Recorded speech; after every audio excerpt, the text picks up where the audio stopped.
Alors salut à tous, dans l'item 6.2 on vous demande de donner la définition du temps propre et du temps mesuré en relativité restreinte. Alors je vous conseille de faire un petit dessin pour expliquer. Alors la définition de temps propre, comme c'est indiqué, le temps propre delta t0, c'est la durée séparant deux événements ayant lieu dans un même référentiel R. Alors par exemple, supposons que on est dans le référentiel du skateboard et Bob lâche sa balle qui est en rouge. La balle, en tombant, va faire par exemple un rebond et elle va remonter sur la main de Bob. Et la durée pour faire cet aller-retour, elle est mesurée, ou plutôt elle est donnée par delta D0, delta T0, pardon, qui est indiqué sur cette horloge qui est liée donc au skateboard, c'est-à-dire au référentiel où se trouve Bob. Alors ce temps s'appelle le temps propre ou la durée propre. Alors supposons que maintenant Jean qui se trouve sur un référentiel terrestre, eh ben, il voit Bob, ou plutôt le référentiel de Bob en mouvement, c'est-à-dire le skateboard en mouvement à la vitesse vs par rapport au sol. Et s'il mesurait le même phénomène, c'est-à-dire s'il mesurait la durée que prend la balle pour faire un aller-retour, eh ben, il mesurerait une autre durée qu'on appelle le temps mesuré. C'est donné dans la définition. Voilà, le temps mesuré, c'est la durée séparant deux événements, pardon, mesurés par une horloge fixe dans un référentiel R' en mouvement par rapport à un autre référentiel R dans lequel on mesure le temps propre. Voilà, donc le temps mesuré par Jean, c'est ce qu'on appelle le temps mesuré. Alors, à notre échelle, le temps propre et le temps mesuré sont égaux, mais si la vitesse, par exemple, du skate était extrêmement grande, ou encore si la vitesse à laquelle tomberait la balle serait très grande également, et bien dans ce cas, ces deux temps seraient différents. Il y a cependant une relation entre cette durée mesurée et cette durée propre. On va la voir tout de suite. Alors dans l'item 6.3, on vous demande d'indiquer la formule reliant le temps propre et le temps mesuré.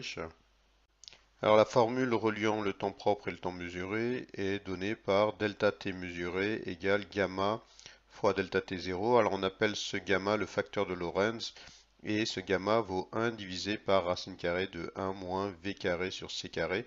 Alors c carré, c'est la célérité de la lumière dans le vide, hein. Ça correspond à 3 fois 10 puissance 8 mètres par seconde.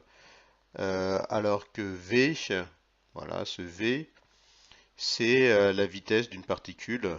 Voilà, c'est la vitesse d'une particule. Voilà, ça peut être donné comme ça. Alors cette formule est souvent donnée hein, dans l'énoncé du bac, mais si vous voulez faire des études supérieures, il est bon de la connaître, hein. Surtout des études supérieures en physique naturellement. Alors on va appliquer la formule vue précédemment. Alors on a un muon qui a une durée de vie au repos de 2,2 secondes. Quelle est sa durée de vie si sa vitesse est à présent de 0,9 fois la célérité de la lumière dans le vide? Alors vous avez à peu près 10 minutes pour faire cet exercice.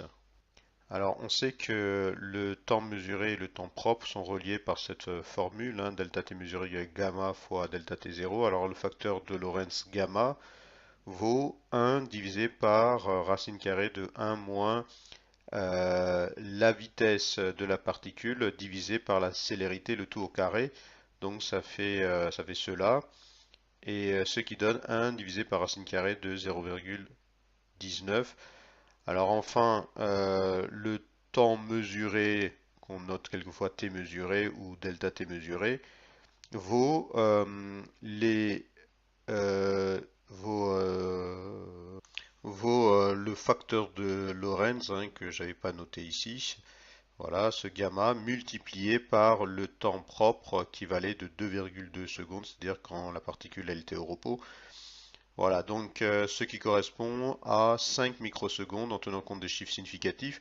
Alors naturellement, hein, vous voyez bien qu'ici il y a deux chiffres significatifs qui sont le 2 et le 2, alors qu'ici 0,9 il y a un seul chiffre significatif qui est ce 9, donc le résultat doit être donné dans une multiplication ou une division avec un seul chiffre significatif, c'est-à-dire la donnée qui en possède le moins. Alors sachez le faire, ça fait longtemps qu'on n'a pas fait cela.